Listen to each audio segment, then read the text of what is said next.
If you look overhead, maybe a glimpse of a Mark 7 monorail.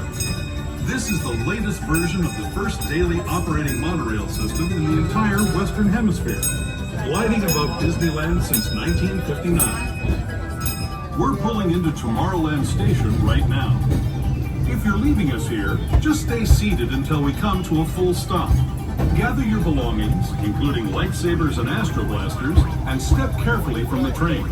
Thanks, and have fun in the future. For the rest of you, just sit tight. We'll be on our way again in just a minute.